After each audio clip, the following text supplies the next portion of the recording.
You are now listening to Out of the Blank.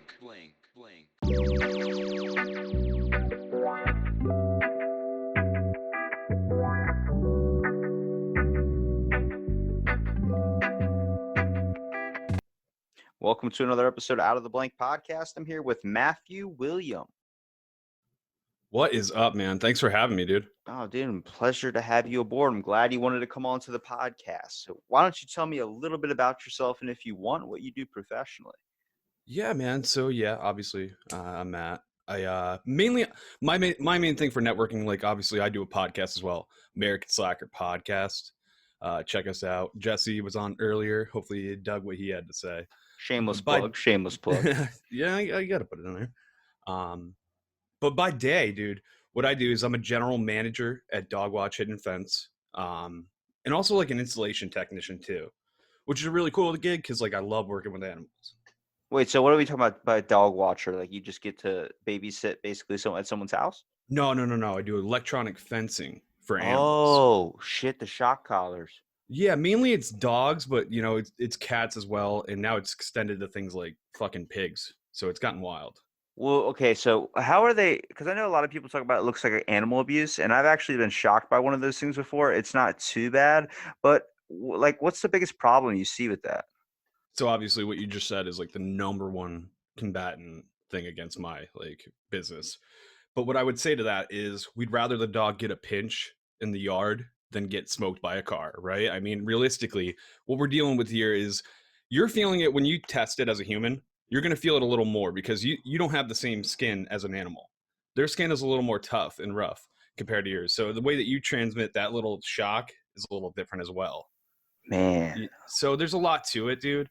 And plus, the way my company does it, we take pride in how we work with our animals. So like, we're very minimal with the shock. We teach them on audio for a while. Like it's a whole process. It's not just shocking the hell out of an animal. it's probably the people beating up your ass the most. You got like PETA and stuff that comes down on you a little bit about Oh, animal dude. abuse or something. Because, dude, I had a certain experience in my town of Ocean City, Maryland. I mean, we're a beach town, but my buddy got Newfoundland dogs, and if you know anything about Newfoundlands, they're meant to be in the cold snow. We're in 90-degree weather basically, super super hot. They're all black fur, so they are literally dying. Like I remember one time it snowed, we just left him out there. He did not want to come inside, and people would call on us about animal abuse, but we would put these giant shock collars on him, and we had a little thing that would give him a little zap.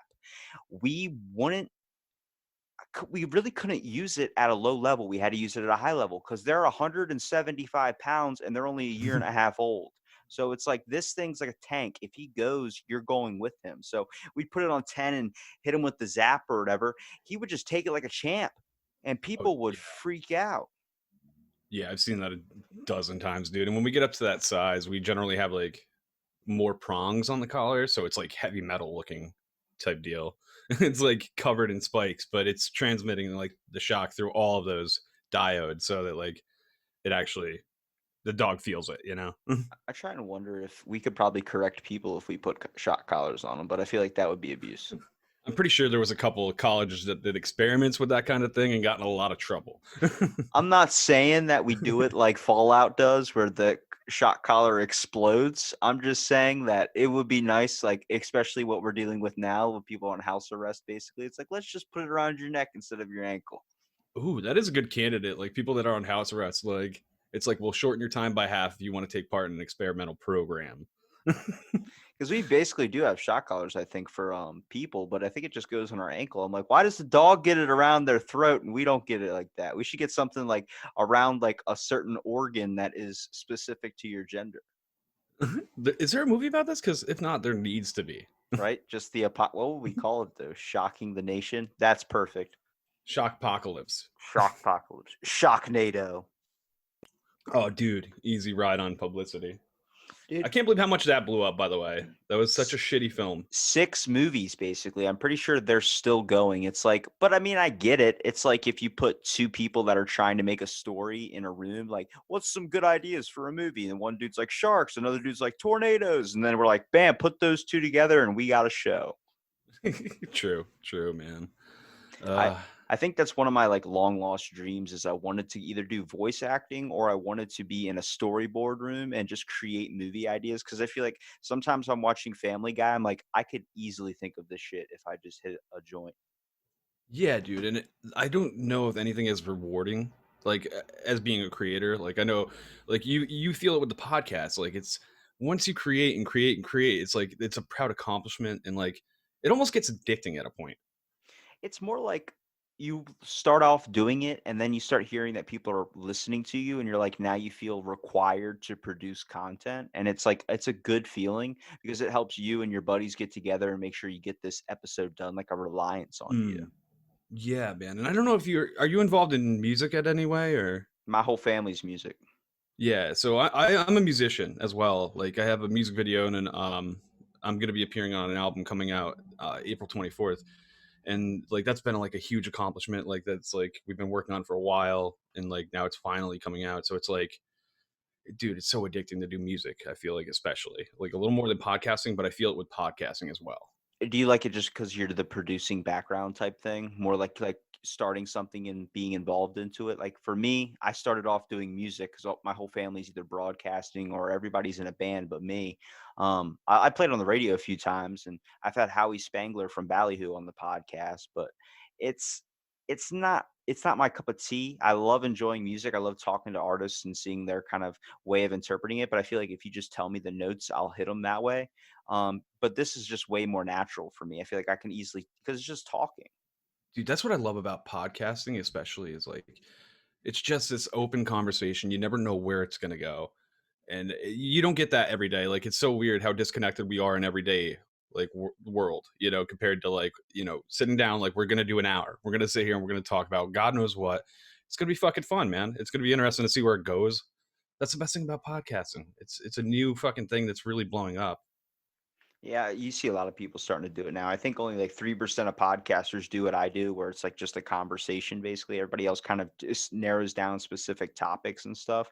Mine's just picking out random people out of a bush, but like yours is pretty cool because you guys go get guests. You guys, I mean, what topics do you typically focus on? I know Jesse was telling me some of the ones he favored on, but what do you favorite?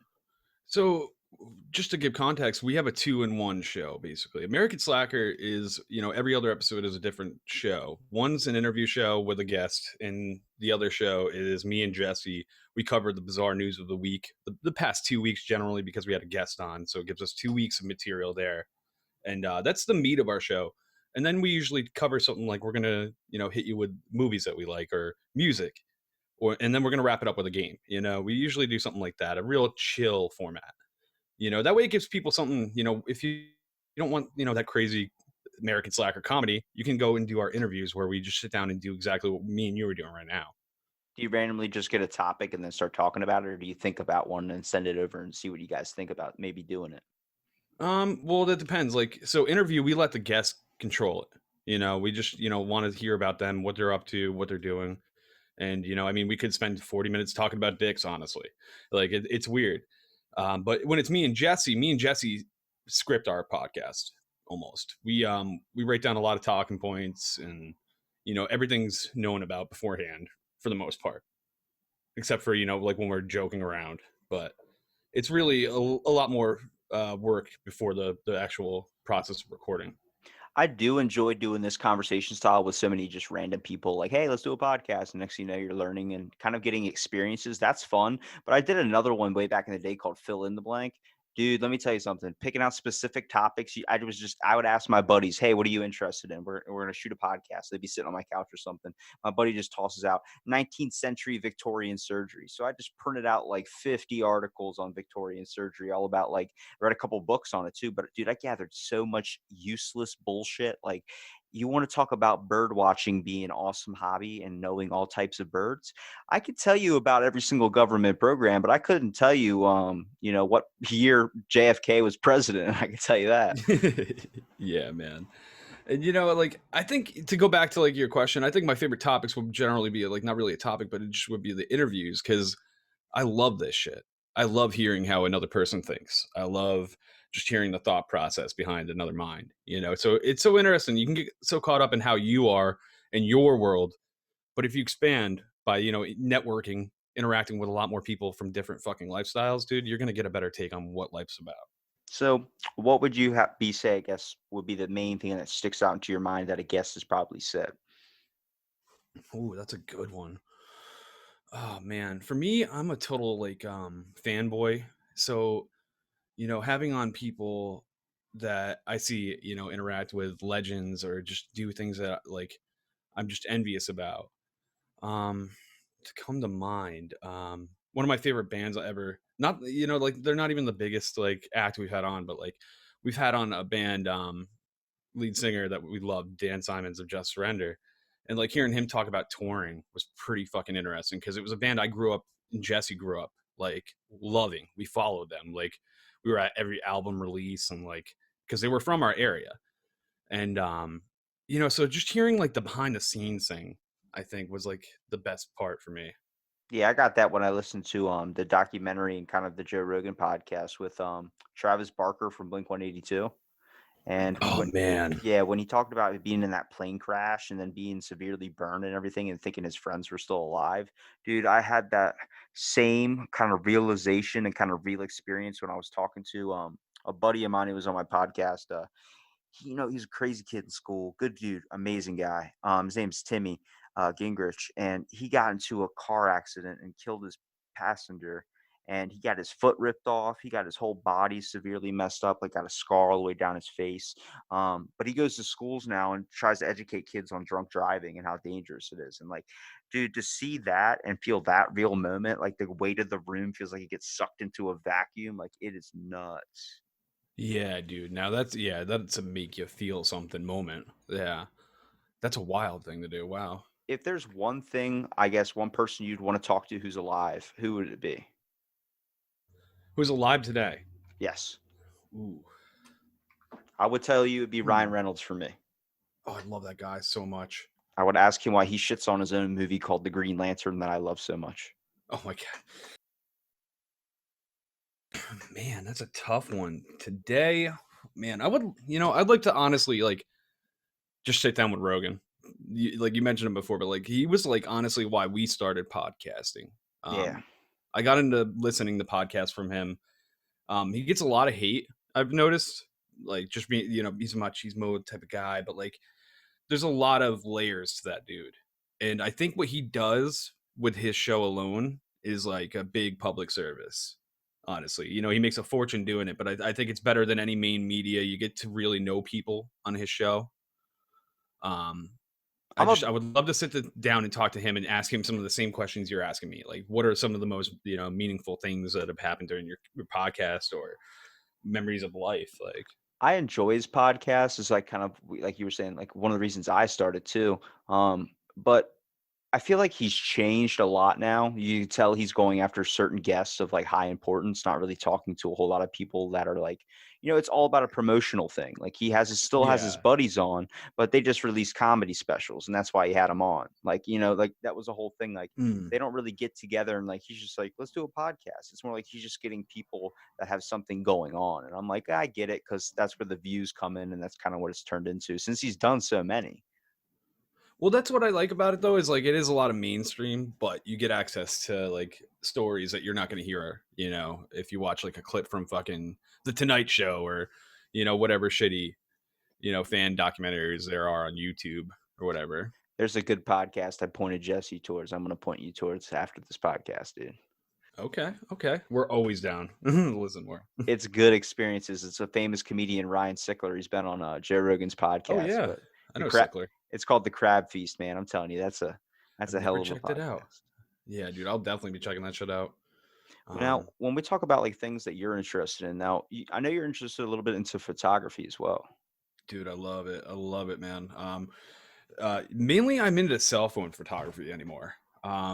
It's getting to the point where cell phones have caught up, I think, and to what you need. And again, photography is not about what you're using, even. Like, I have so much respect for the dudes that are still fucking with film. That's amazing. If you're out there and you are fucking developing, like, I just fucking props to you because that's something I gave up years ago. And I'm in the digital realm and it's just something I stick to is photography and cell phone. I actually just picked up the S20 Ultra, dude, and I'm in love with this fucking thing. I understand what you're saying about cell phones catching up and stuff. I mean, I never had the best equipment for taking a picture. I never had like a Hmm. Dyson camera. I never had like a $800 camera or whatever. I always had my cell phone. But I feel like if you can find good angles and know a good spot and a really good picture through your own imagination, and then you're able to kind of capture it in a moment. Like for me, it was like lying down in the middle of the street and taking pictures of some rocks that I found stacked up on top of each other while lying on that yellow black line or whatever in the middle of a road. Like that looked good at the angle I shot it from, and it was done off a crappy iPhone. So it was like I Hmm. did that over a master camera, and that got, I mean, a ton of views and got put on my town's Facebook page. So I was like, you can get a moment like that. It's about finding it though. Dude, it's about finding it, but they're all around. You wouldn't believe it. I mean, in your own house, there's possibilities to make a beautiful shot. That's the thing about photography. And it captures pieces of life that you overlook. And that's one thing that I really appreciated about it as well. I constantly take photos, dude. Like I've got more memory cards and hard drives than anyone should ever have. And it's just something I love. And like I'm into videography as well. Like, which is you can apply a lot of the same lessons as well. Like in film, you want to learn to shoot to um, edit, which is basically where you want to like imagine what you want in the post. Okay. And it's exactly like taking a framed photo. Okay. Because it's like you don't want to have to do anything in post. You don't want to have to edit it. You want it to be beautiful from the shot. Okay. And it makes less work in post. And plus it's just more authentic, I think. Well, it's crazy to see like if me talking to someone like you and then talking to a person who's never done a podcast before, been involved in podcasting or videos in general. You know how it works. You know exactly when there needs to be silence. You know, if you're making noise on your end, you got to do something with your mic to make sure it doesn't mess up recording. You know about the pauses, you know about the speak times. It's a completely different kind of perspective that gets added. And it's the same thing when you start videoing or creating scenes to a movie, doing a bunch of editing and stuff, you start to realize how everything starts to come together, and then you correct yourself the next time to the point where you understand a little bit. I mean, I took video classes in school. I think the funnest part was I would do these scenes from movies, man. And I remember doing a scene in my kitchen with two of my friends. It's the scene from Anger Management with Adam Sandler. Oh, And dude. Okay. he's Okay. making he's making the eggs. I gotta send you this video, dude. I want to He's see it. he's making these eggs, man, and he hands me the plate, and I like look at the eggs, and I like hold it up with a fork, put the eggs back on the plate, and just grab my plate and throw it right against my refrigerator, dude. Glass breaks everywhere, and I'm like, I said over easy. Oh, you were Jack Nicholson? Yes, dude. It was the Oh funny, man. but we did that Best through part to play. Instagram, and then we started doing stuff like Happy Gilmore, and then we started doing like just a bunch of random scenes, and people were losing their minds. I'm like, it's so easy to create something if you just put a little time and effort into it. Now, with this whole situation that's going on currently, have you noticed the boom? Like that's what I was talking about with podcasting. I felt like I said something that could be taken out of context. I'm not talking about like podcasting is just booming now. Podcasting has been around for a decade, but right now I've noticed that with the quarantine, a lot of people are out of jobs. I'm noticing people are taking the fucking step. They're trying to create, and I really dig it, dude, because I'm seeing a lot of cool content right now. Yeah, I'm liking it that people are being a little bit more creative with their free time. I mean, when you get bored, you start taking videos of your cat and stuff. I think that's like the main thing. But when it comes to other podcasters like us or something that are like our views, you notice the views dropped because people aren't on their commute to work. Dude, yes. I've noticed so we've noticed our actual audio drop, but video has gone up, which I don't know if there's a link there or what. We're hoping, like it's helping us, but the YouTube has helped us out. I don't know if your YouTube views have gone up, dude, but like My it's YouTube's weird. basically the same as the audio because I just only put up audio. I don't really do video. It's just I mean I wouldn't mind doing it if someone wants to stare at my ugly mug all day. But it's just the fact is it's so much easier to do my podcast when you can just tell Mm, people they can be in their sweatpants. true. Comfortability is like a big process too. Like we get people that even big acts, dude, you'd be surprised what big names have come on the show and been a little antsy to begin with. And it's like we're doing a Zoom talk, like we're not even in person, like, relax. Like so sometimes it requires a talk beforehand if we're, because we're doing video, like to calm them down.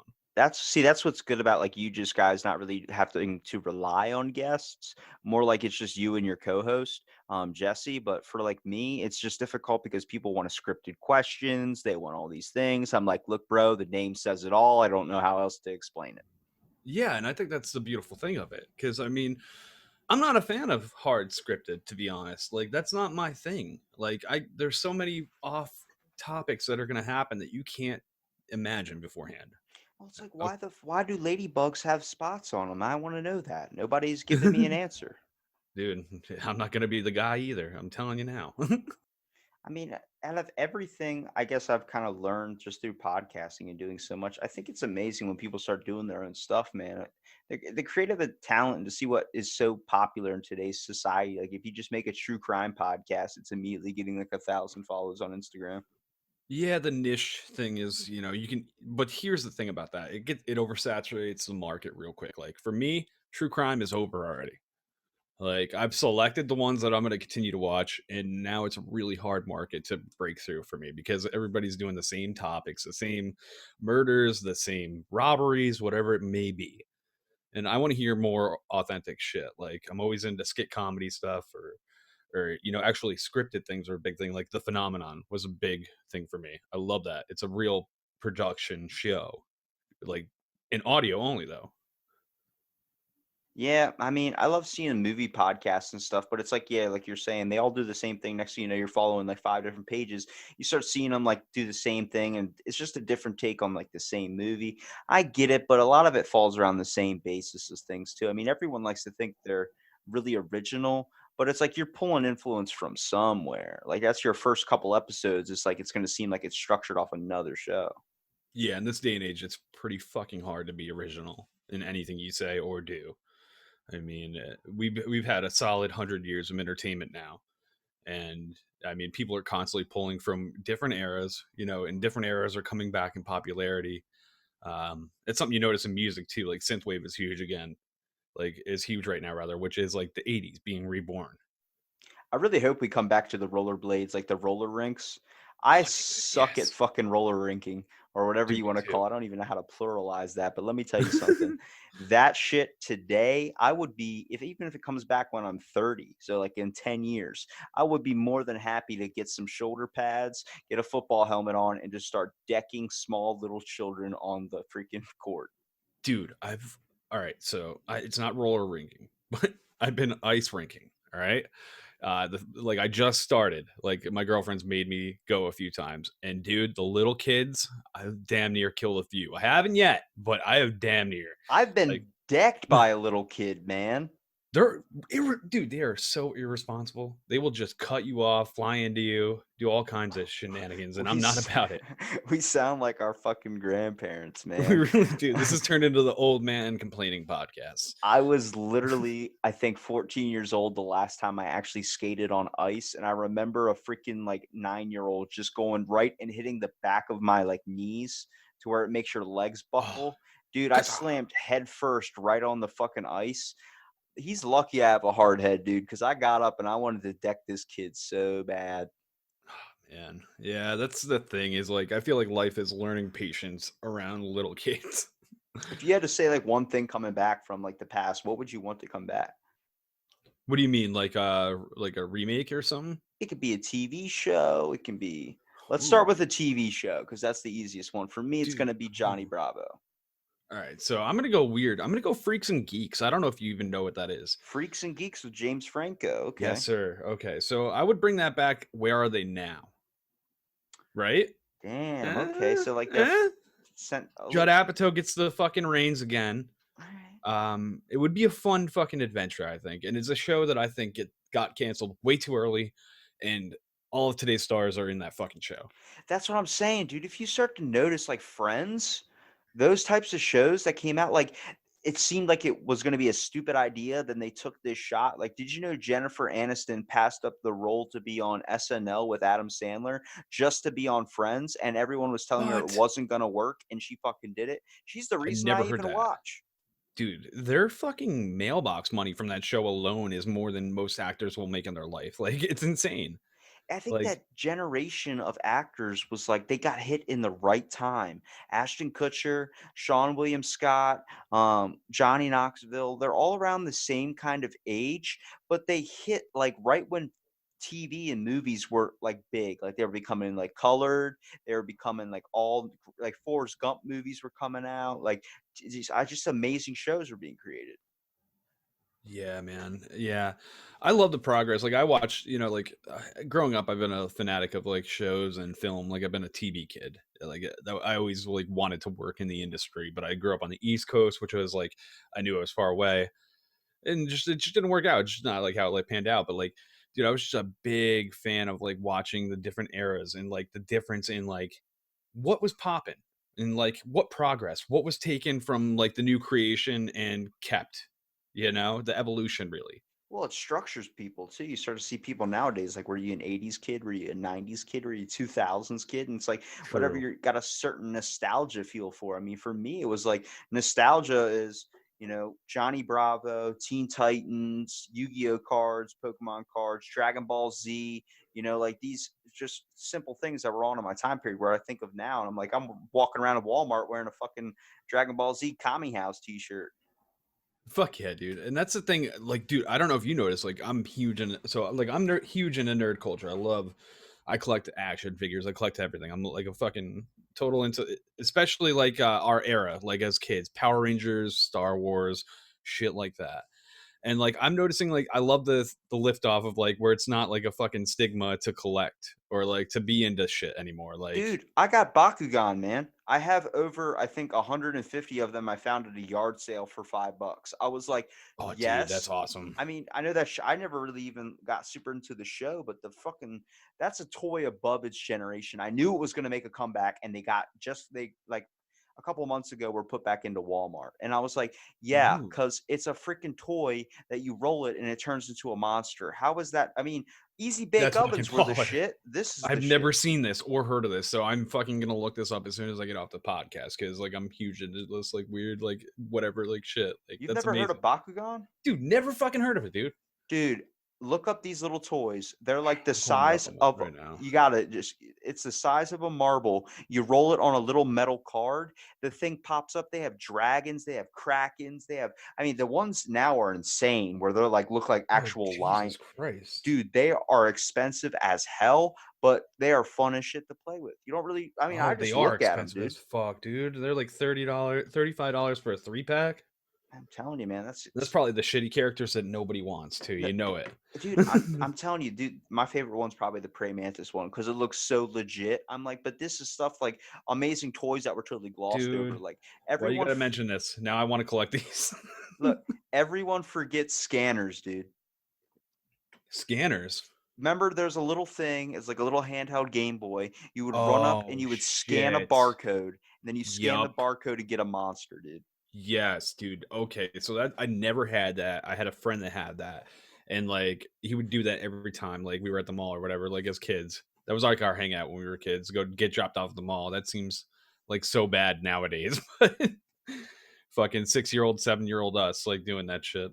Man, this is where I started looking back, like back in the days when stuff was so simple. I mean, getting dropped off at the movies, you didn't have to worry about getting kidnapped.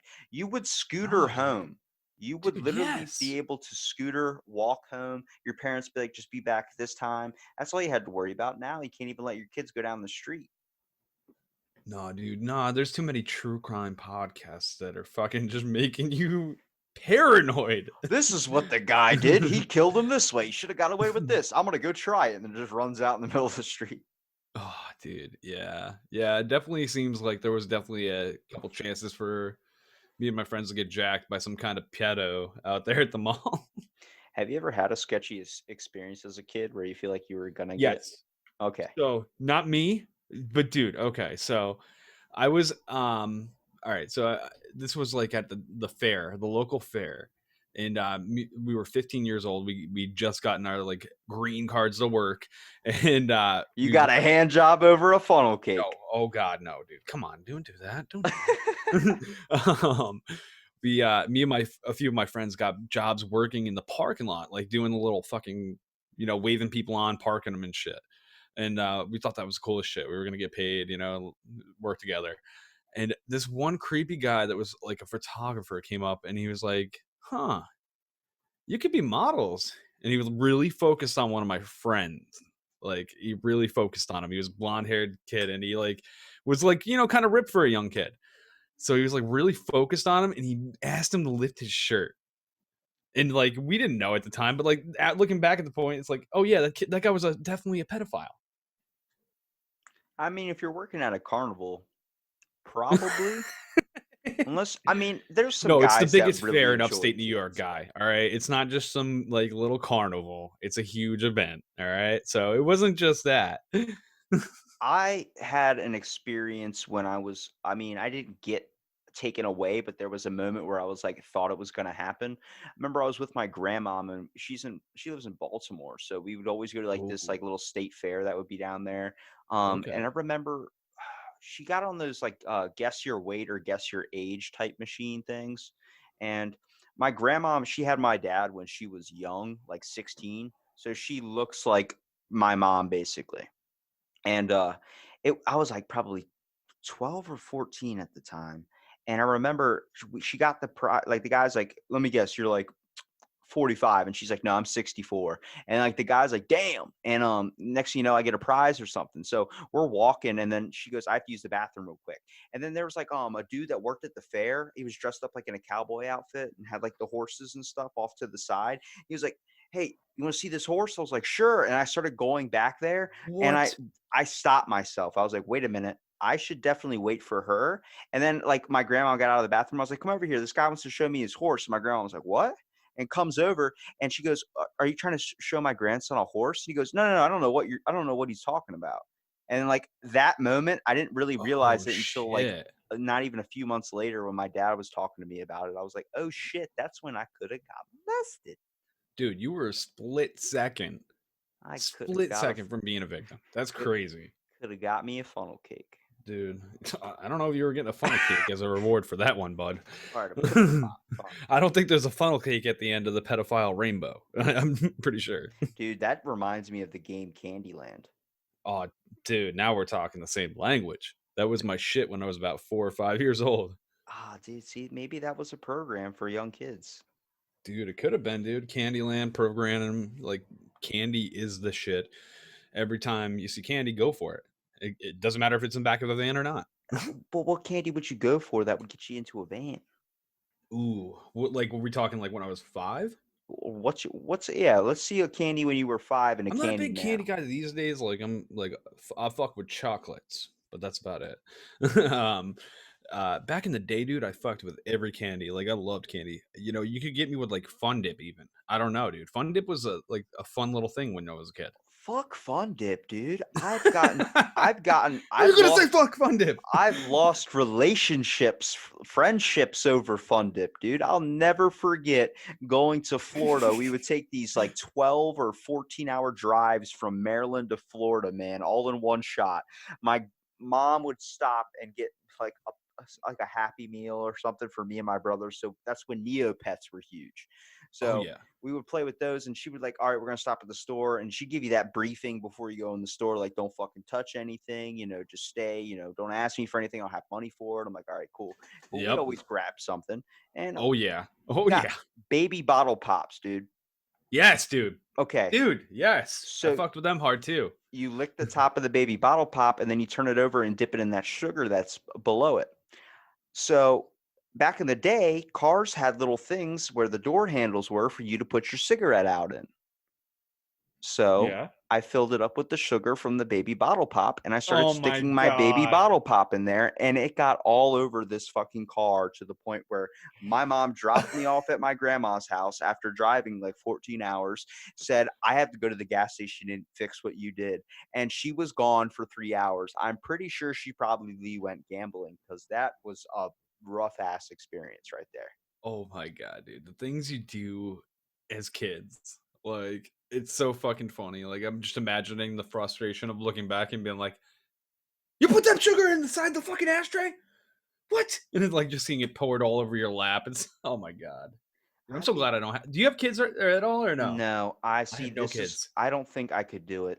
I'm I know scared. it sounds bad, but like I see a cute little baby in a store and I'll be like, oh, like, you know, you see one of those like Yeah. Ryan Reynolds babies, you just want to look at it, you know what I mean? But let me tell Yeah, you but something. you don't wanna You bring get it home. Yeah, you get those moments where you come across like a toddler in a store screaming and freaking out. I'm like, lock his ass in a hot car Dude, have you ever been on a plane with a toddler screaming and acting a fool? every time.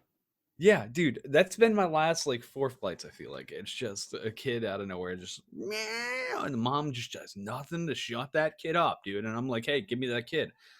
We'll just put him in the bathroom, lock it up." Suck him down that toilet that freaking goes to hell and back. Holy crap. I was just thinking just, like, lock him in there, but, hey, there's multiple Dude, alternatives to what you know? any movie theater I've been to, any airplane I've been on, and even my college graduation, there's a baby fucking crying every time. And I'm like, really? Really? Oh, dude, I haven't had the movie experience really. Usually it's just people talking or like their cell phone like going off and shit, and it's just that. Never a baby yet. If I had to ask you, what's your worst injury as a kid? Dude, I've never broken a bone. I'm a lucky kid. Okay, what's your worst Um, injury as an adult? well, I was gonna say the worst injury. I used to be into a lot of like BMX racing and shit and skateboarding, and I like constantly would fall to my knees without knee pads, and like I've worn off like the skin on my knees and elbows many times. Like, and I'm not talking like oh it's a little cut. I'm talking like we're talking like 4 or 5 inches of just solid skin ripped apart and down to the bone almost. Now we're talking, you mean professional BMX.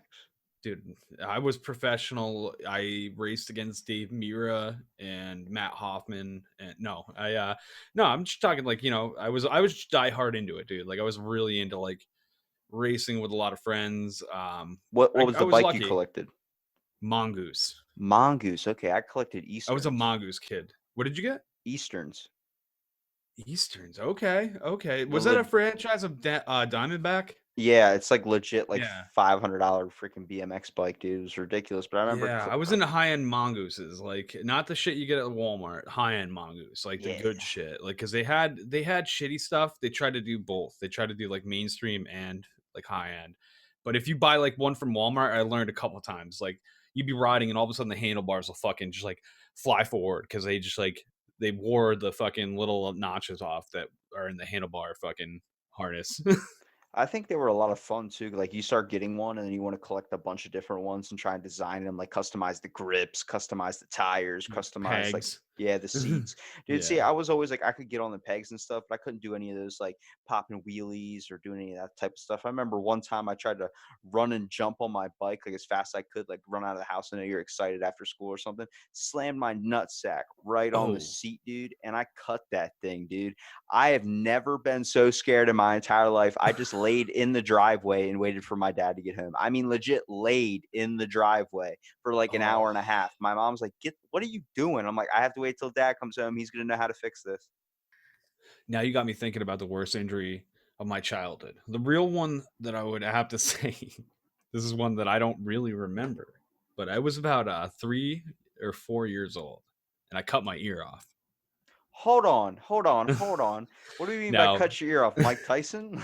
so we, my parents, my parents had gotten the like puppies, like a dog had puppies, and like so we had puppies, and they were like in the back like porch area. They were like letting them outside and like hanging out on the back porch, and there was a board.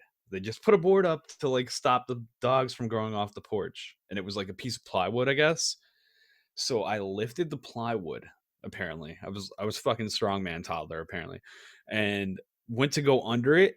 And I guess when I went under it and let one hand go, the other side like came down, and I let the hand go or something. And dude, the plywood literally like fucking just sliced half of my like down half my ear at least, where my ear was hanging. Oh my god.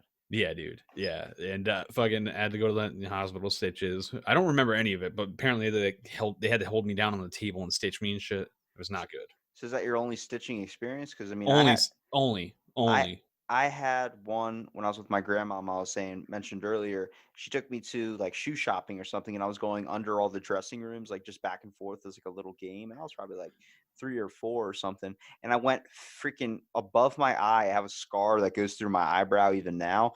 Freaking nailed my forehead right on the under the door part and just looked at her and she was like, "Oh shit." And like it's just a deep ass cut Caution. into my head. Oh, dude. Yeah, I've done a lot of stupid shit as a kid. Honestly, apparently, I stuck like some kind of necklace in an outlet, and it's not sure if I got zapped or not. Okay, that's not your fault, and that is no fault of any kid that does that at such a young age because I've done that multiple times. If it looks like it can have something go inside of it, then why the hell would you think a toddler Yes. wouldn't shove? That's dude, here's an All the invention we can educational make. shit they give you, right? I mean, it's like plug and play, like Legos. It's You're like, gi oh, okay.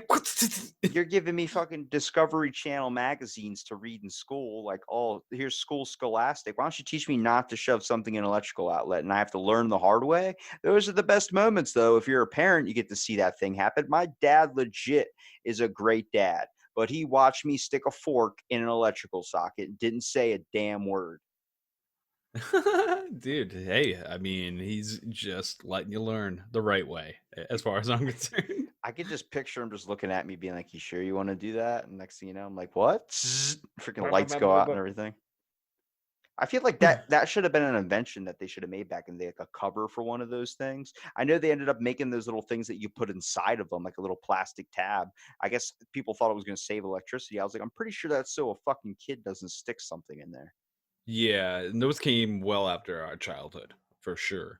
Those were not around in the early 90s, as far as I'm concerned. I'm a kid. I was born in '88. So uh, they did not have that kind of shit. We were working with clap on and chia pets at the time. All right. Oh, fucking chia pets. I was at the age where that was dying out. Oh, dude. Yeah. How old are you? I'm 22. Oh, you are a baby, sir. All right. You are a baby. I almost have a decade on you. I'm turning 32 in April. I Uh, I never dude. understood what people meant when they said that. And then I've been going to my gym for like 7 years now every day. Yeah. Yeah. And dude, I saw a bunch of people that looked like they were 5 years old. They were probably 16, seniors in high school, but I've graduated for like out of school for like 5 years now. I just looked at Oh, him, I'm like, yeah. I feel like an old ass. And then this one dude, his name's Rick. He looks over at me. He's like a 65-year-old man, but this dude benches like 3 plates. He just looks over at me, goes, you think they look like babies? You look like a fucking infant to me. And I was just like, shut up, Rick. Like, fuck yeah. That's Rick. Just honestly, I feel like at an old man point, that's Rick trying to just be nice to you and be like, dude, you got your whole life ahead of you. You know, like that's a good point. Like, I got 10 years on you, but I'm still young enough to where the old timers do that shit to me as well. And it's like, man, we are. You're gonna notice it. Watch 5 years, 10 years from now, you're gonna be like, damn, that 22-year-old looks like a baby, and you're gonna be like, fuck, oh shit, and you're gonna remember that guy. It's always weird too, because like people's names back in the day seem like they fit exactly who they are today. Like Rick owns a fishing charter.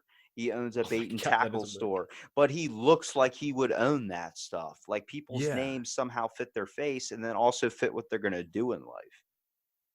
Yeah, and today it's like haywire. You got fucking talents that are making billions that look like just like person you would see like on a subway that's like heading to their 9 to 5. Like it's so weird, dude. If you were famous, would you tell people you were famous, or would you just go around Fuck wearing like a no, disguise? dude. I understand the compromise that comes with making that money. Like I see what they have to deal with. All right. Like I see the dumb fucks that don't know boundaries constantly berating them at the grocery store, at the airport, just while they're trying to fucking have dinner with their family. Like, so it's like, that's a nightmare, dude. That's a That's fucking, whew. That's what I felt with Kanye West. A lot of people like were hating him because he was so bad towards publicity. I'm like, dude, he's getting photos by paparazzi taken of him at his own home. Like every 5 minutes, they just don't leave him alone. I was like, that would be so annoying to me. You ever see the piece where he was like getting followed by like TMZ or whatever and like he accidentally walks into a fucking sign? Yeah. Hey, Yeah, Kanye, dude. you all right? Fuck off. All right, Kanye, Fuck have a good off. That day. wouldn't happen if I wasn't fucking thinking in my head about you fucking piece of shit paparazzi. I get it because they're trying to take pictures of you in your bad moments. But, dude, what really got me was when bringing up my favorite girl again, Jennifer Aniston. Um, I was watching her like stardom, like a little documentary on like everything and the tough moments in her life and where she came from and stuff. And she was like really abused by her mom. And this woman in this interview was trying to get that out of her. Like, do you think it was your fault? I was like, what?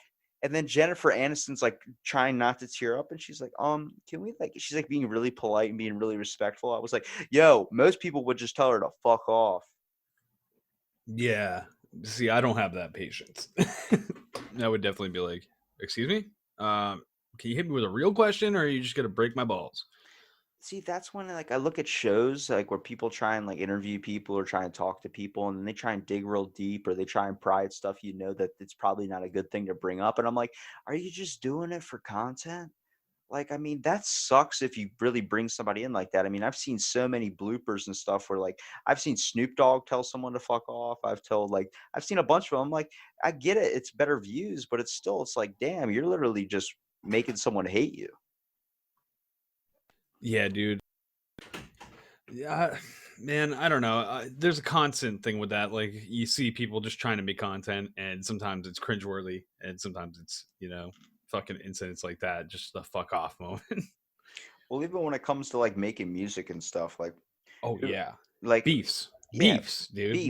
What about those? Those are just fabricated today to make sales. I mean, back in the day, what was it? It was Ice Cube and all that with NWA, and then Cypress Hill came in there a little bit too. I mean, Yeah, those were love good Cypress Hill. good things. Now, like they did it in like I guess a good mixture of a way. Now it's just like, hey, Tom, fuck you, and it's like, what did that just happen in the song?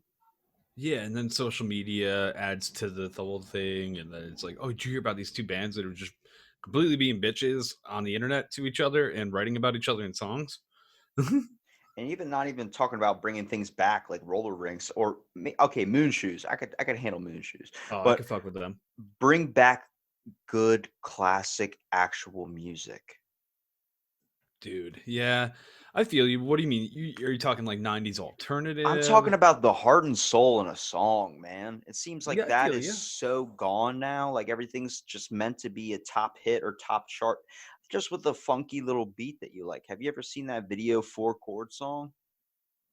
No. There's a dude that recreates every single popular Huh. song from back in the day using the same four chords because he found out that's what every song back then was made of just Oh, yeah, and it's like songs leading up yeah. to now. It's this thing that hits the Billboard charts. What happens is it's so catchy, it gets stuck in your head. How long was Old Town Road stuck in your head? For a couple Oh, months. fuck that song, dude. Fuck that song. They brought it back with the Super Bowl commercials, and it was like, Yeah. God damn, we can't escape it, dude. But I'm saying that song was really, really popular when it came out, and then a couple months later it was gone. It's not meant to be a forever song. It's meant to be a hit real quick and then go away, make a bunch of bucks and then go away. That's how the studios capitalize on it now. I mean, Sweet Emotion, I mean, those songs that were made with actual like I guess trying, I would say, a passion for music. I mean, Oh, dude. they made Sweet Emotion off banging on pots and pans after a Mm. Woodstock concert, and someone dropped off supplies, I guess, during a time of like war or something. They were meant to drop off a bunch of like it was back in the day you would drop off like hot dogs and stuff using a giant crate that would be like dropped off by an airplane. Well, one of them got mistracked or something, and it was in Well, A Woodstock concert, and freaking what's his name, Steven Tyler, and his bandmates and a bunch of people were sitting around at Woodstock collecting after everybody left and everything, and they dropped a bunch of pots and pans, and next thing you know, everybody's playing music just on the pots and pans. yeah, dude. No, I definitely hear that. I think we're coming into a new era with the access of being able to promote yourself and advertise yourself without the need of having a fucking brand. Because what you got is you got producer interference on everything that's on the radio. First off, the record labels, as soon as you're signed, send somebody like to like sit there, analyze what you're doing, and fucking tell you what you're doing wrong. And that's a big problem. Because if a record label noticed you in the first part, you're doing something right because they obviously see that you have like a production to what you're doing.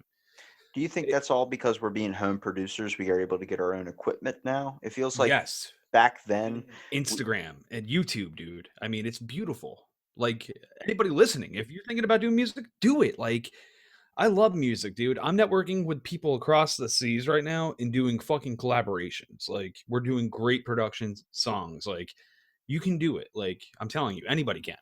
Well, back in the day, I mean, you had to pay for studio time, and then you basically had to hurry up and get it done. You couldn't really put a lot of effort into it. Now you can just work on it for months and months and months. But it seems like a lot of people aren't really doing that. A lot of people are just kind of doing it real quick and trying to make a bunch of content because there's already so much out there. It seems like everybody's trying to make a name for themselves quickly. I'm like, dude, shit takes time. It's like making a fish tank. It takes fucking time. Well, dude, let me tell you, like I was saying, I got one song coming out on an album with a group. I put, I can't even tell you how many man hours into that song alone because it was like a production of love. Like, I love the beat, I love the song, and I sang on it. Like, it was just a lot of work. Like, take your time, like, figure out your vibe, figure out who you are. Like, don't fucking rush it. Like, that's the biggest thing I would say to anybody in music, because it's like it's easy to just like, oh, that sounds good, put it out. Like, no, that's not what you want to do. Like, you're limiting yourself. You don't want to go crazy with it, but you want to like take your time and let an idea evolve. And I guess that could be with any fucking creative being at all, like podcasting, everything. Like, take your time with the idea, it will blossom. Well, what type of music do you create? Synthwave right now. But Synth. I was like the front man in a lot of like hardcore, post hardcore, pop punk bands like all my life since I've been 15 years old. What do you try and stylize your music on? Pop and punk? Um, dude, if you looked at my SoundCloud, I got EDM, I've got fucking pop punk, I've got covers, like shit like that. But the biggest thing I'm doing right now is I'm trying to get more involved with the synthwave community. Actually, So, what it's exactly is the synthwave community? I'm clueless here. so have you ever heard of Kavinsky? Mm-mm.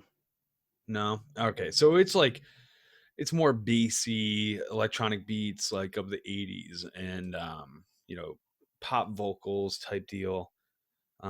Very fluent in funky melodies. It's a lot of fun, a lot of synth in it as well. Obviously synthwave. As much as I know about it from like I know about like Skrillex and all this stuff, but my buddy's brother who passed away, I remember before it happened, he would be like up at like 2 o'clock in the morning, till I think 4 o'clock in the morning doing a radio broadcast of this techno music. And he didn't give a fuck who was in the house. His mom would be sleeping. Me and my buddy would be like watching what's that show that came out? F is for Family, like the very first Oh season when yeah, it Bill finally, Burr. yeah, when it finally just got on Netflix, brand new. So we're sitting there drinking energy drinks at like 2 o'clock in the morning, and all you hear is boom, like super. I mean, whole Oh house yeah. shaking. He had the subwoofers hooked up, had that thing Oh turned my up to god. 86, dude. You It couldn't do was that on a monitor? no, man, and he was blasting, and he would come out and like grab like some Ritz crackers and some spray cheese and go back in his room and just do that. And we're like, what the hell? My buddy's like, he was the person that was on my first episode, Skylar George, shout out to him.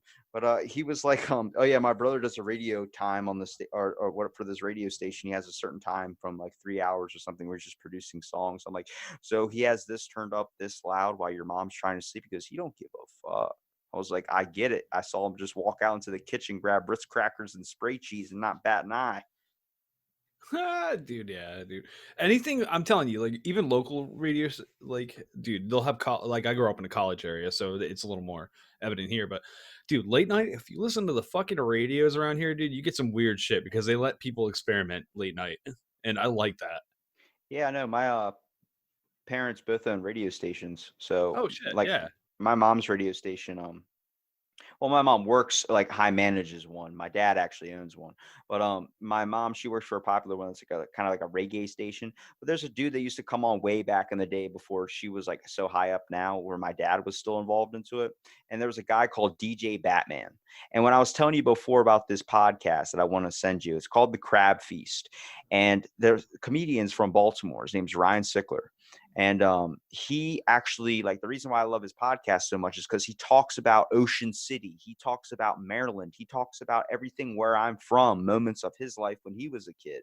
And he talked about one of the guys I used to listen to on the radio all the time at like 2 o'clock in the morning that was fucking nuts. And his name was DJ Batman. And this dude was old and he would play on a reggae station some folk songs that were like, what the Oh, fuck are we listening to?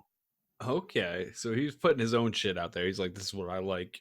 And if you don't like it, fuck you. He's like, "You ever heard of the Beatles?" And then he would just start playing like one of their worst songs ever, and it would be at like 1 o'clock in the morning. You're like, "What are we listening to right now?" He's playing the B-sides, baby. He's important. He's shining the B-sides, the things that never get the light of day.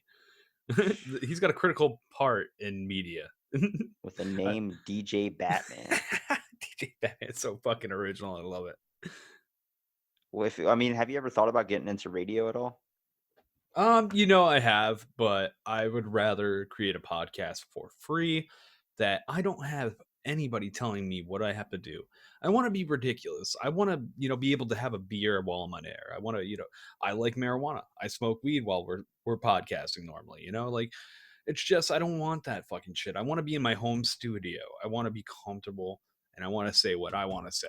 And we avoid politics, so like we already like cut out half the bullshit with that like on our show. It's just something we don't touch on because people get so confrontational. Yeah, I always try to make sure everything stays just like a conversation. I remember my dad, when he got his own station and everything, I told him like I was going to do this podcast or something. I was going to start something. He's like, "Why don't I just get you your own radio segment?" I was like, "Because if you give me that, then it's going to be a script and then it's going to be a line of questions. Then I'm not going to have freedom. Yeah. And then it's going to be this, that, and this. And it's not going to be my show anymore. It's going to turn into, I could easily be like, 'What's your favorite color? What's this? What's that? What's this? How'd you do in that movie? Let's see when your book's coming out.'" But I'm like, I'd rather be Ugh. like, have you ever thought about chasing down Bigfoot? Dude, exactly. Now you're talking. That's our mascot for our show. um, but no, yeah, it's exactly it, dude. And that's why I love podcasts. And now that YouTube is like really easy to watch podcasts in video form, dude, they are better than a lot of television shows you're gonna watch. I'm telling you. Like, if you take the time to go on YouTube and watch like whatever your niche is, true crime, comedy, whatever, like there's a lot of good video content as well. And that makes it a whole new element. Well, it's And like for so long, dude, podcasters think the way to be famous or be on the top was like do a bunch of stuff that would get a bunch of people like super interested in, such as topics they already know people are interested in, or pick a topic that everyone steers away from and talk about it so people will be outraged when they listen to it. I'm like, it's so easy mm, just to have a real podcast to the point where you're just like, you get to bond with the person. yeah, dude, and yeah, it's almost trolling at the other point, like where you're just trying to get clickbaity fucking bullshit going on in confrontation. And I've just always identified more with authentic conversation. I mean, there's a lot you can pick up from a person just talking about their daily activities while they're on a podcast. I mean, it's a whole new element compared to all the bullshit. I mean, media is crazy when you put on like normal cable television. It is such bullshit anymore. You remove the laugh track from 98% of these fucking shows you're watching. They aren't funny, dude. You're just laughing on cue. All Have right. you I hate to tell you. watched The Big Bang Theory without a I laugh can't track? fucking stand the Big Bang Theory anymore. And I'm not going to lie, I bought into that the first season. I literally was like, okay, there's intelligence in this show. Maybe this is going to be something different. No, dude, it's the same bullshit, dude. They're just feeding you the same pattern that you don't identify as Family Matters, as whatever show. Input any show that's a comedy sitcom. Like, dude, they're all the same. It's Damn, crazy. that's a good show that needs to be brought back is freaking Married with Children. Oh, dude, I was a big fucking Ed O'Neill fan back in the day. So, like, Little Giants, even, dude, that guy's the bomb. And now, dude, Modern Family, I dig him on Modern Family. I'm not gonna lie. The show, I don't like the kids on it. I guess where they're Uh, at now, they're not cute anymore. They're really like awkward and older, so it's really really weird to watch. But he's such a classic actor, and like the weird thing is like that show wouldn't be able to be done today. Yeah, dude. No, man. A lot of shows that we love would not be able to be done today in the PC culture that we live in, and it's kind of sad, dude. Because I'm all for hit and miss like production. Like if you fucking take a swing and you miss, okay, that's fine, dude. I'm not gonna hold it against you. I know some people are, but like I'd rather somebody take a swing at trying to be funny and fucking miss than have to worry like, oh, is this gonna fucking ruin my career by saying this one single statement? Like, Yeah, comedy just became self-deprecating because that's the easiest jokes to make is one about yourself. No one's gonna yell at you for making fun of yeah, yourself. it's the safest territory, honestly, when you're talking about comedy. I'm a big fucking fan of comedy. I've done one stand-up event. I'm afraid to do another one, honestly. But like, I love comedy. I study it. I am a big fan. Like, I try to get nothing but comedians on our show a lot of the time. And yeah, that's just the roughest area. But I am noticing a curve where it's coming back to wild comedy. You got guys like, I like to say the gas digital guys like really take a fucking risk and say whatever the fuck they want. Legion of Skanks, Real Ass Podcast, Zach Amico, we just had him on, and fucking like those guys are just wild. They do whatever they want. They don't fucking care if you're gonna be upset. Like, sorry. Who's I the like top that. 5 podcasts you listen to? Top 5 I listen to.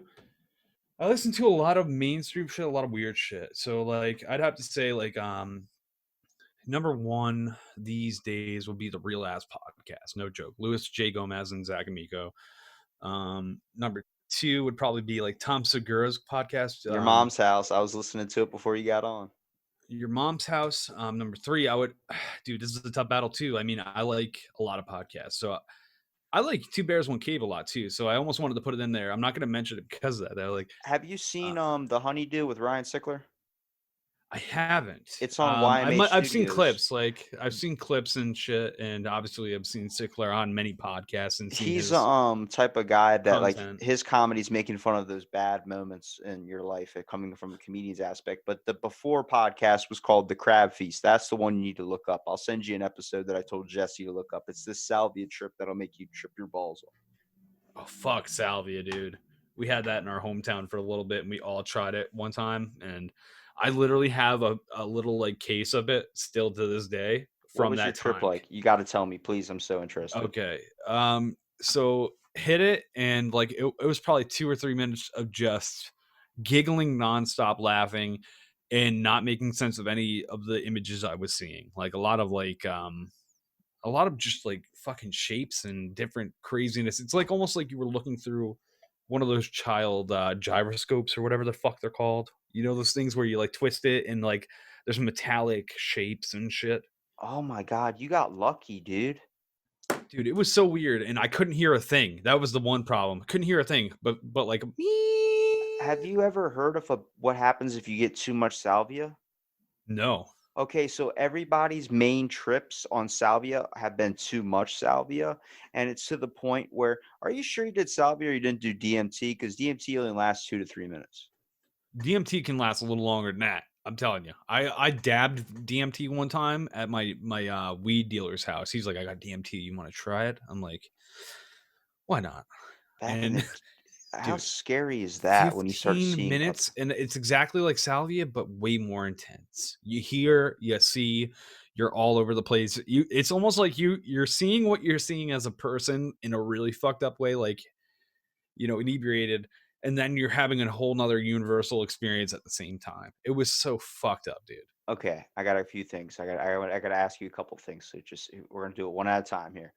Okay. So first time you ever saw drugs, when you saw something that was not what you're used to seeing, like weed. When the first time you see that, it's like, oh my God, it's weed. Like that whole Yeah. thing.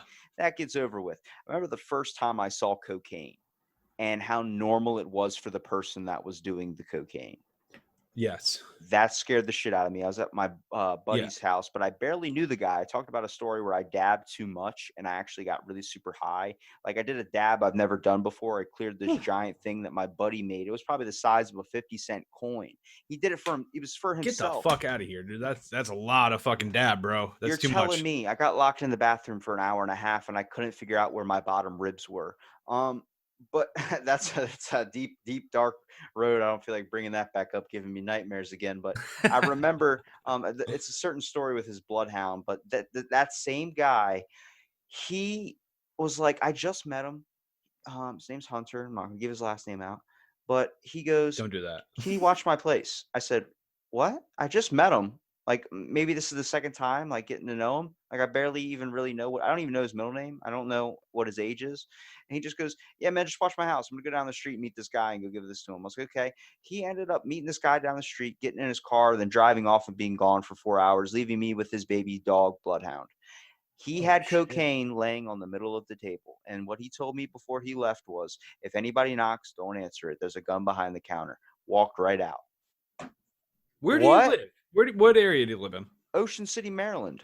You live in Maryland. Okay, so you yes, that It's not explains. it's not anywhere should be gun territory though. We're in No, a the ball, beach dude, town. dude. Like, all right. So you're. I feel like Maryland has like Baltimore style like areas too. Yeah, we do. Like, so like you're like upstate New York is like there's a couple areas that are shicey, but we're all bitches pretending to be gangsters. All I had right. fucking Axe gel in my hair and was wearing a Ruka whatever jacket, a windbreaker, and I'm sitting there with a bloodhound on my lap, knowing that there's a Dude, pound of cocaine laying on the how table. old are And you at this point? I was 19. Yeah, so you're young. You're like, what the fuck is going on? I He mean, should be back by now. he That's wasn't. crazy. He's probably like 26 or 27, but he was nice. He was like, "Do you want to try a hit?" And I was like, "I can't even control my ADHD. There's no way I'm taking that."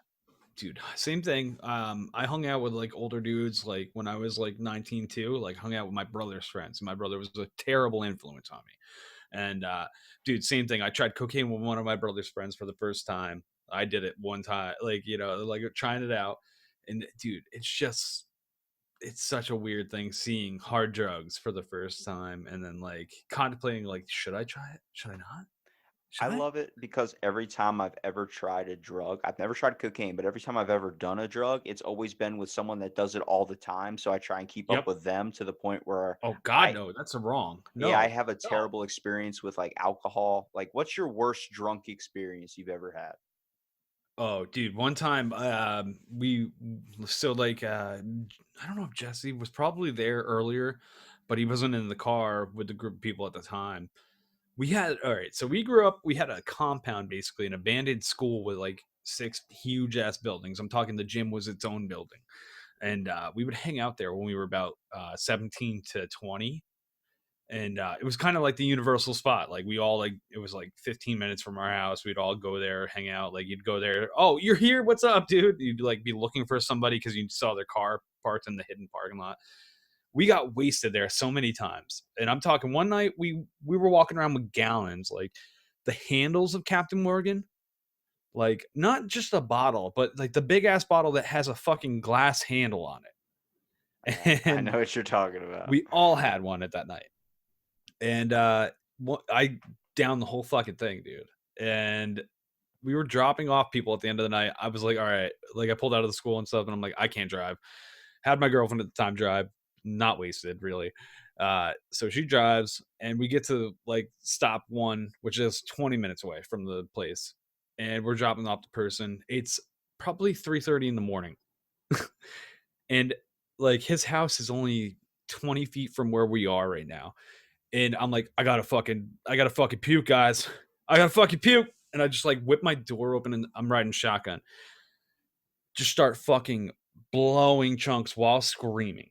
Like, so I know that sounds weird, but like you can't even imagine. I'm death metal screaming while fucking vomiting. Like, like, and it's so fucking loud. And we grew up in upstate New York. It's quiet as fuck, dude. There's crickets. You hear the crickets. So I'm outside their house just and everybody in the car's like, stop, we gotta go, we gotta go. And I'm like, I can't stop. Dude, this goes on for like 3 minutes. Like I'm just screaming, dude. The worst experience of my life, You almost. didn't get caught or anything? No, dude. Luckily, no. Oh Parents my didn't even god. come outside somehow. I don't know. Never heard anything, so I don't know if the kid got in trouble when we were dropping him off. But See, I had a really bad drunk experience. My brother, I was like 17 years old. I just graduated. I think it was the summer of, and I was staying at my mom's house.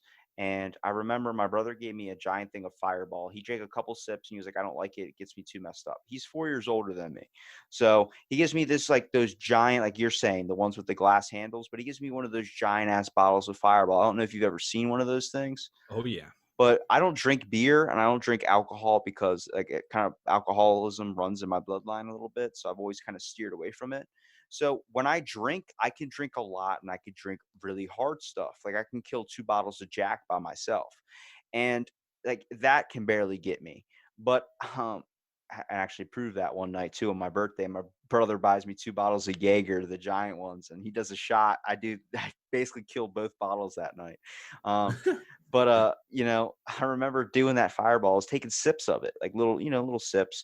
I was sending Snapchats to my buddy. Like I'm watching the movie was The Forbidden Kingdom with Jackie Chan. I'll never fucking Oh forget that. yeah. So I'm watching this movie, and that's a movie that I'll remember forever because I had such a bad experience that night that it just sticks in my head now. And I remember the TV screen getting like smaller and smaller and smaller as this bottle of liquor got lower and lower and lower. And I mean, I almost got to like the very bottom where a couple sips was left of this giant fireball. I drank it all by myself. I get up and go to the bathroom. I'm fine. I'm fucking fine. I get up, go to the bathroom, and as I'm taking a piss, there's a shelf, like a towel rack behind where my head is, like, against the wall, and I wasn't noticing, but it looked like the toilet was getting farther away because I was backing up, and I didn't notice that, and I banged my head right on the back of the fucking towel rack, knocked myself out, What?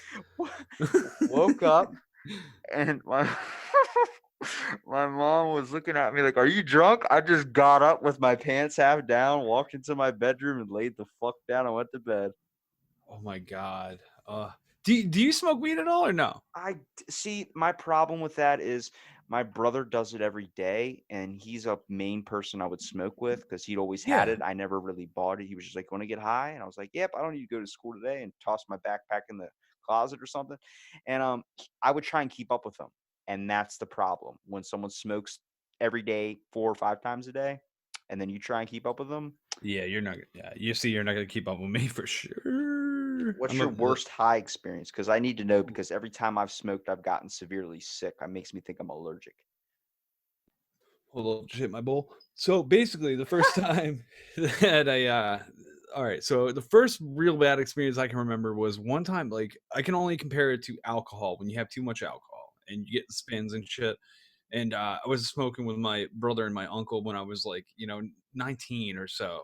And like, so to give you context, smoked weed a little bit like when I was about 13 or 14. My one of my best friends like started like selling weed, like a little middleman kid, and I tried it, but I wasn't inhaling, so I didn't know anything about weed.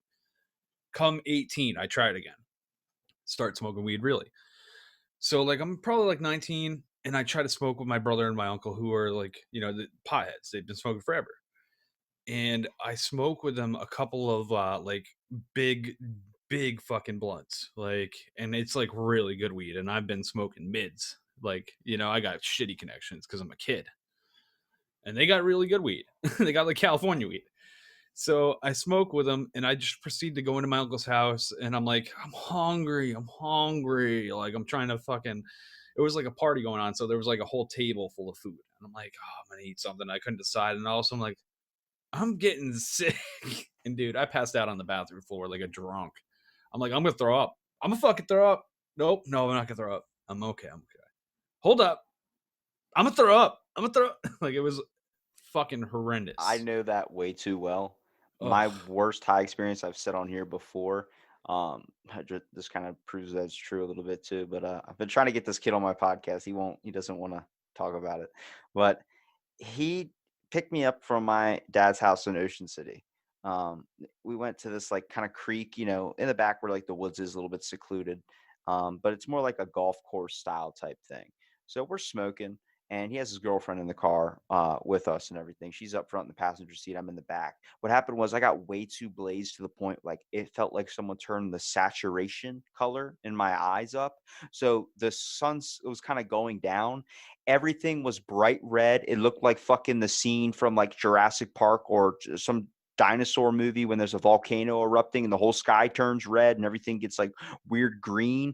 That's what started happening in my eyes.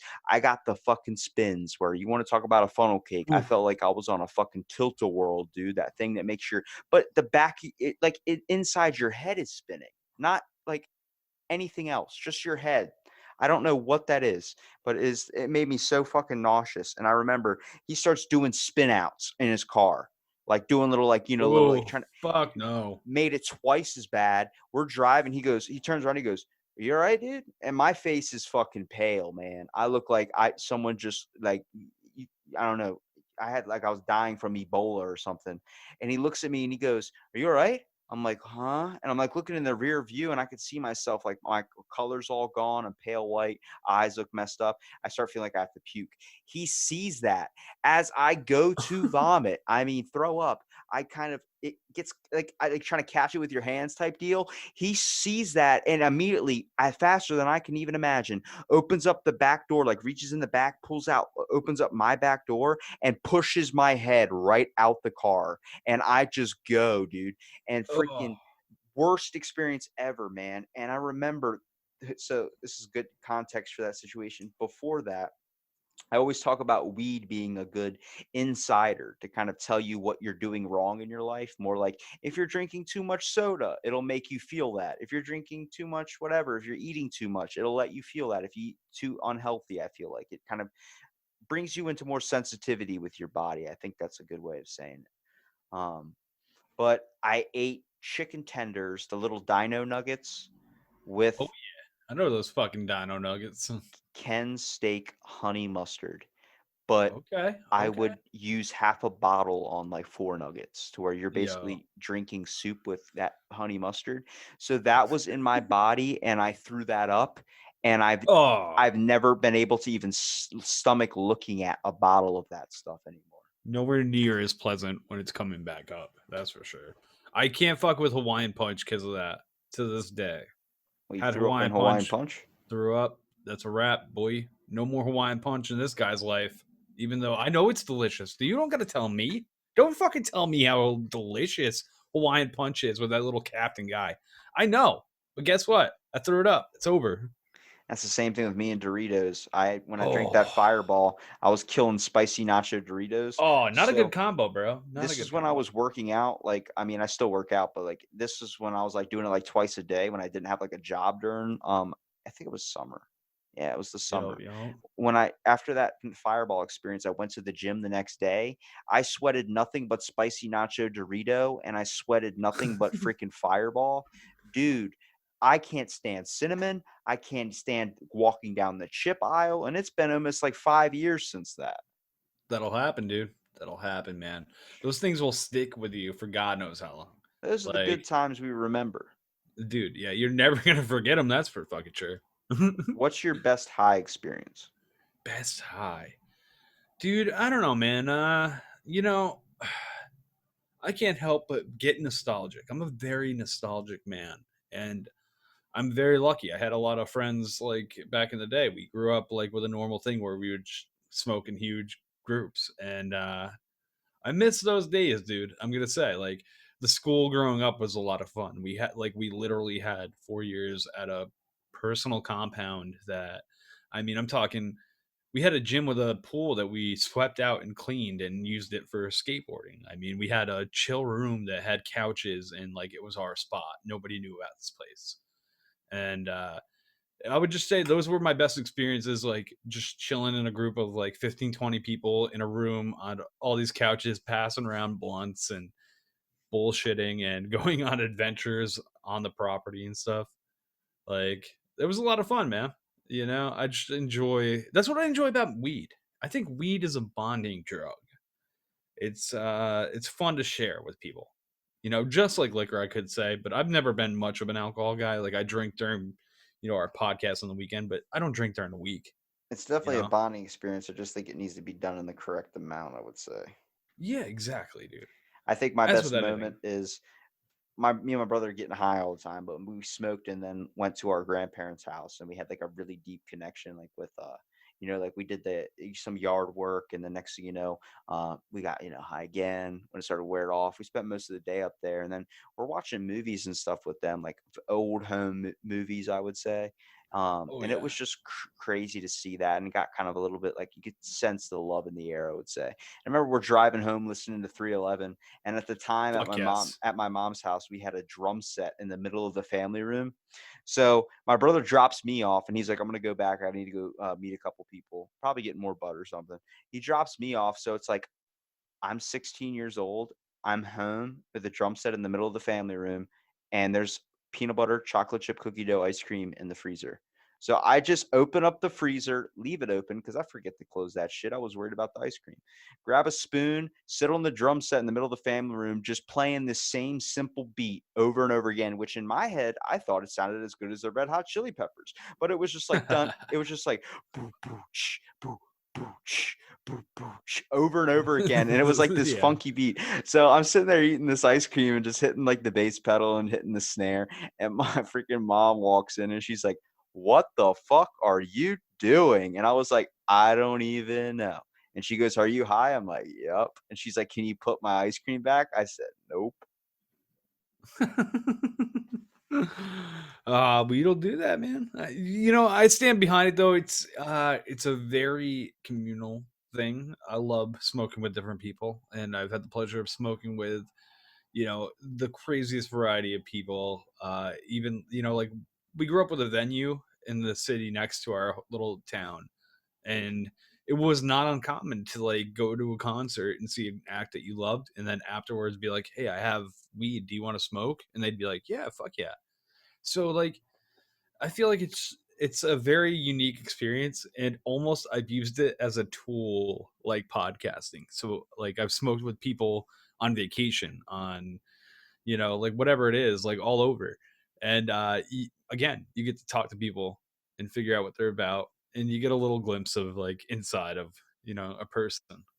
They're the memories that you remember the most because I feel like they really stick in your head. I mean, you lose detail and lose aspect of everything that you come across basically every single day. You can't remember what you do every single day. You don't remember what the color of the trees were on July 6th of 1999, But Yeah. there's certain moments like I remember every time I've ever smoked. I've done it probably 20 or 30 times, but I remember everything in distinct detail because it was just so impactful to me.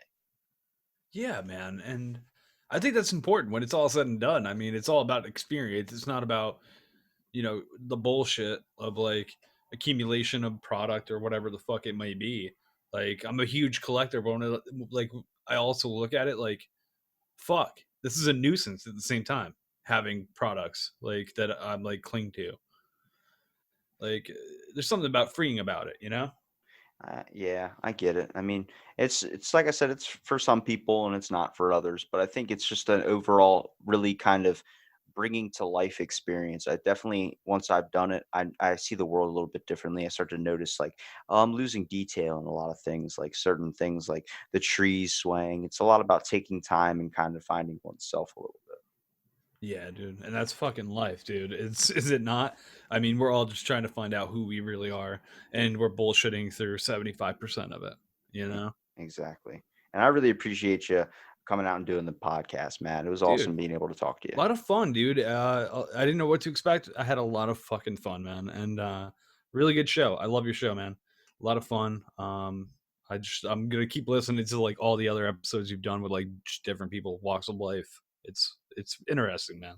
I appreciate it, man. I really want to give you here a minute at the end to be able to plug your show too. Anything too, and also maybe some music that you're releasing. Hell yeah, man. Check out American Slacker podcast.